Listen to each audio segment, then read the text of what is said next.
Samantala, natupad na po ang mahigit 14 na taong ipinagdarasal ni Mary Jane Veloso ang makabalik sa Pilipinas. Bago umalis sa Jakarta, Indonesia, pasado hating gabi kanina, labis ang pasasalamat ni Veloso sa mga nag-asikaso sa kanyang pag-uwi. Narito po ang unang balita. Please, sa magulang mo. Yeah. Go. Maraming salamat po, Nagintayin ka namin sa luso kami na. Opo. Kuya! Ito na ang katuparan ng mahigit isang dekadang panalangin ni Mary Jane Veloso. Pagdating sa Soekarno-Hatta International Airport sa Jakarta, pinirmahan na ng Pilipinas at Indonesia ang pagpapauwi sa kanya sa Pilipinas. Natutong magsalita ng bahasa Indonesia si Mary Jane at yun ang wihang ginamit niya sa press conference. Saya mengucap syukur dan berterima kasih kepada Tuhan. Akhirnya doa-doa Mary sudah dijawab hari ini. Di mana nanti saya akan kembali ke negara saya. Dan saya yakin dan percaya, saya ingin berterima kasih. Pertama kepada yang terhormat, Bapak Presiden Prabowo Subianto. Labis ang pasasalamat ni Mary Jane sa Indonesia na nagsilbi na raw ng pangalawang tahanan niya. Ako cinta Indonesia! Kinanta pa ni Mary Jane ang bahagi ng Indonesian National Anthem. Indonesia Raya, Merdeka, Merdeka, tanahku negeriku yang ku cinta.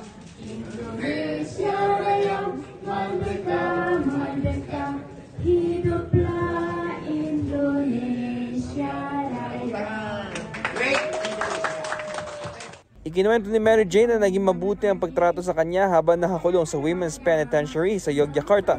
Semua baik, petugasnya baik, sesama WPP-nya baik, seluruhnya baik. Mereka mengusahakan supaya saya bisa pulang. Bagaman nalulungkot sa pag-alis niya sa Indonesia, masabik daw siya makasama na ang kanyang pamilya, lalo na ang dalawa niyang anak. Jadi sedih juga. Tapi aku harus pulang karena saya punya keluarga di sana yang menunggu, anak-anak saya menunggu. Dan saya mau merayakan Natal di sana bersama keluarga. Ang pamilya Veloso maaga naghintay sa NAIA Terminal 3 para sa pagdating ni Mary Jane.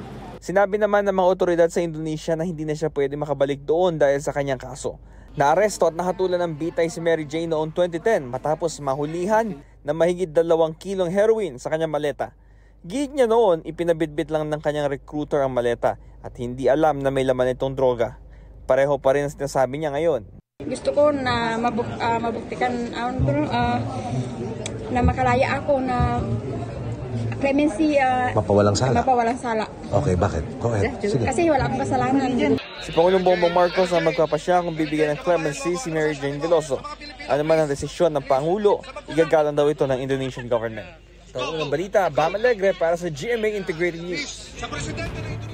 Gusto mo bang mauna sa mga balita? Mag-subscribe na sa GMA Integrated News sa YouTube at tumutok sa unang balita.